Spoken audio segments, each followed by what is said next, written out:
Today on Variant, we're counting down to top 10 Sith.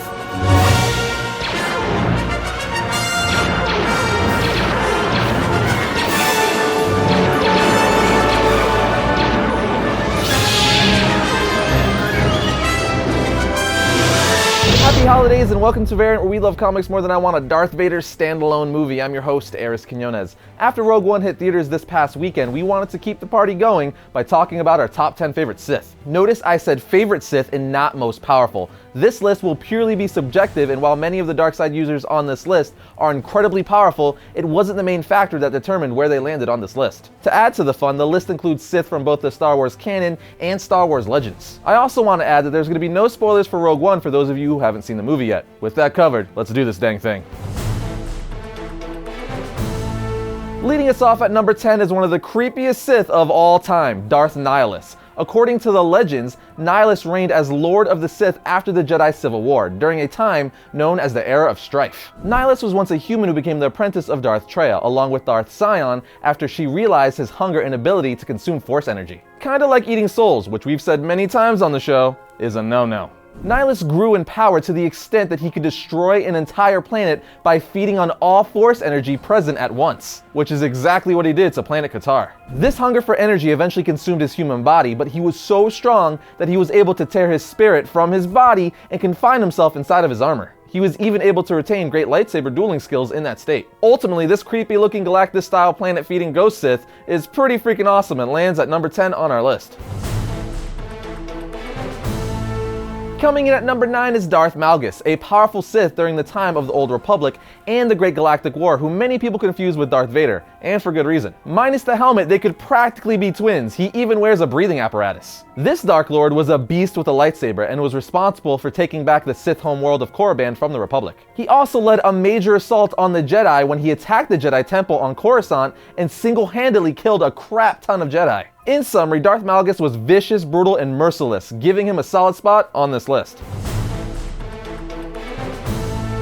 At number 8 is a tie between the two most powerful Sith in Star Wars legend, Exar Kun and Marco Ragnos. It's a tie for two reasons. One, because they're both equally awesome, so I couldn't decide, and two, because I can. Let's start with Marco Ragnos, who was the ruthless leader of the Sith during the time of the First Sith Empire, and was considered to be the greatest Dark Lord of his era. His intelligence, incredible physical strength, and powerful use of the Force made him one of the most feared and admired Sith Lords of all time. Unlike most Sith who carried a lightsaber, Ragnos wielded a Sith sword empowered by Sith magic, which he kept hidden inside his mystical scepter. The scepter itself also had the ability to absorb and store dark Force energy. Marco Ragnos was so strong in the Force that he lived on after his death as a Force ghost for thousands of years, even playing a role in selecting future Sith Lords. Which leads us to Exar Kun, because he was a fallen Jedi Knight who was actually named Dark Lord of the Sith by the spirit of Marco Ragnos, 1,000 years after Ragnos' physical death. In addition to being a Sith Lord after Ragnos' own heart, Exar Kun was a master at lightsaber combat and was one of the innovators of the double-bladed lightsaber, a weapon he wielded with highly feared skill.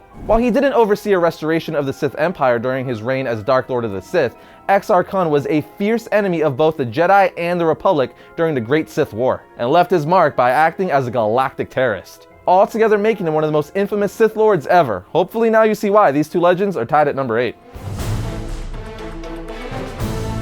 Landing at number 7 is Darth Plagueis. According to Chancellor Palpatine in Episode 3 Revenge of the Sith, Darth Plagueis was a Dark Lord of the Sith so powerful and wise he could use the Force to preserve and even create life. Much of his backstory is no longer canon, but based on legends, Plagueis was more of a Force mystic than a warrior. Though he was still a skilled and capable lightsaber combatant, he was a master of Force illusions, convincing enough to manipulate even the most powerful Sith or Jedi. This alone made him incredibly dangerous. Plagueis, alongside his apprentice, was also responsible for executing the final phase of the destruction of the Galactic Republic and the reemergence of the Sith through dissension and chaos. Ironically, after teaching him everything he knew, Darth Plagueis' apprentice ended up killing him in his sleep to take the mantle of Dark Lord for himself. Kids these days, no respect.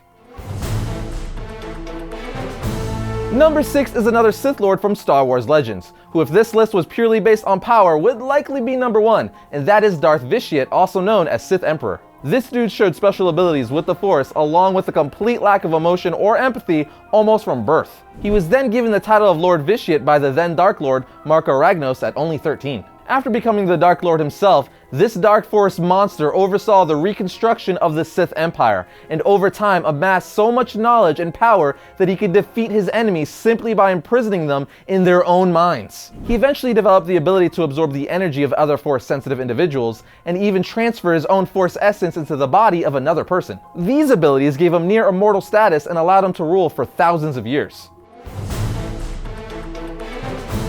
At the halfway point is the most well-known Dark Lord of the Sith and the apprentice of Darth Plagueis himself, Darth Sidious, aka the Galactic Emperor. From deceiving and destroying the Republic as Chancellor Palpatine, to turning Anakin Skywalker to the dark side, and annihilating the Jedi Order as an evil emperor, Darth Sidious is easily one of, if not the most ambitious of all the Sith Lords. Having learned everything from Darth Plagueis, his control of the dark side of the Force goes without saying. But he was also formidable with a lightsaber, something that was demonstrated when he went head-to-head with Yoda in Episode 3.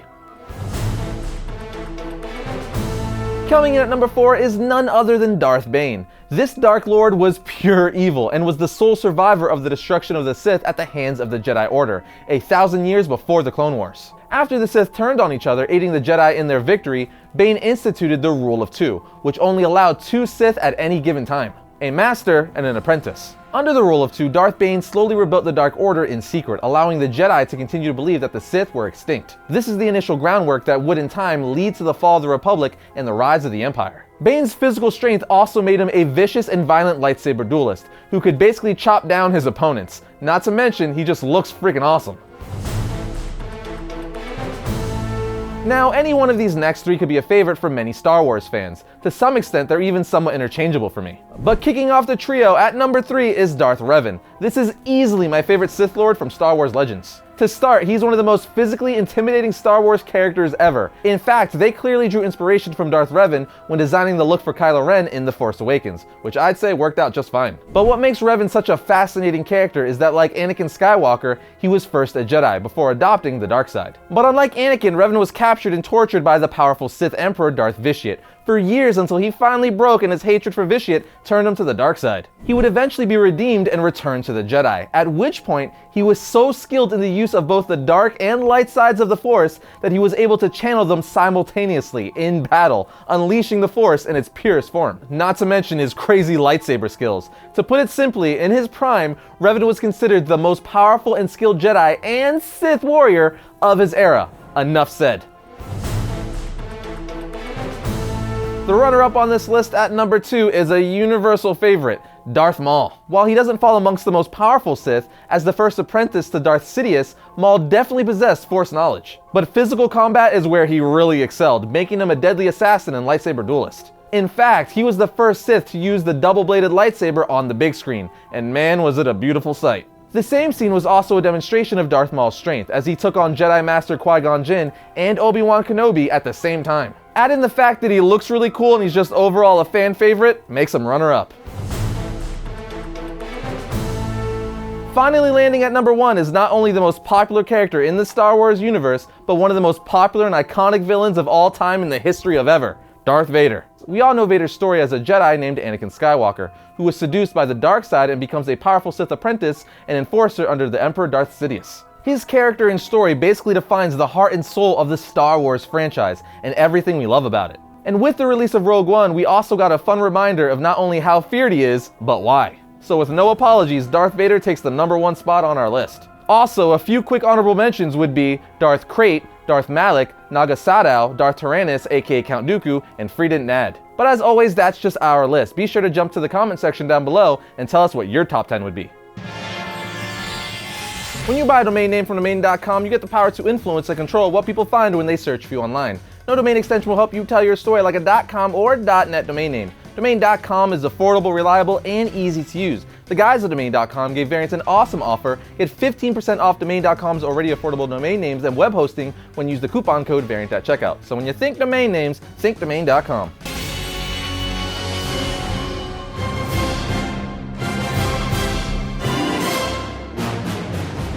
Hey guys, our good friends at Sideshow Collectibles have sent us a few very cool Star Wars 6-scale collectibles to show you guys just in time for the holidays. As you can see, we have a Sideshow Imperial AT-AT driver, the Hot Toys Battlefront Shock Trooper, a Hot Toys Rey and Bb-8 combo, and of course, one of my personal favorites, the Sideshow exclusive Darth Maul. The detail and articulation on each of these figures is insane. For instance, Darth Maul stands at 12 inches tall and has a fully articulated body, 4 different sets of hands, and his double-bladed lightsaber, and each of the blades are removable. He even has a clip for his saber on his belt. It's freaking awesome. Then there's this very cool Hot Toys Rey and Bb-8. Rey stands at 11 inches tall and comes with an absolutely insane amount of extras. Like 12 different interchangeable sets of hands with and without gloves, her staff with strap, blaster pistol, and a lightsaber, just to name a few. Each of the stormtroopers are just as detailed and come with their own awesome amount of accessories. Any one of these pieces would make a great addition to any collection. Sideshow also has a bunch of other very cool Star Wars collectibles, so make sure you head over to sideshow.com to check out their full lineup and grab one as a gift for the geek you love, or maybe just a Merry Christmas to me present. Also, we're going to put a poll on our Variant Facebook page and our Variant Twitter account to have you guys vote on which 2 of these are going to be permanent fixtures of our upcoming set for 2017. With that said, we've put their link in the description below, as well as all the links for these collectibles. So Merry Christmas and Happy hunting. First up for Wednesday, December 21st, we have Batman issue 13. Batman and the remains of his team come face to face with Bane and the Psycho Pirate in a final battle at Santa Prisca. And finally, we have Justice League vs. Suicide Squad issue 1. This is the first major event storyline of DC's rebirth, and it puts the Justice League up against the Suicide Squad. And that brings another episode to a close, but before I go, me and the whole Variant team want to wish everyone a happy holiday season, have a Merry Christmas, have a happy Hanukkah, and be safe with all your family and friends. But as always, remember you can like our Variant Facebook page to keep up with the show and all things comic related. You can also follow Variant on Twitter at Variant Comics or me on Twitter at Arris_Quinones. But I'll see you guys next week when I talk about all things comics.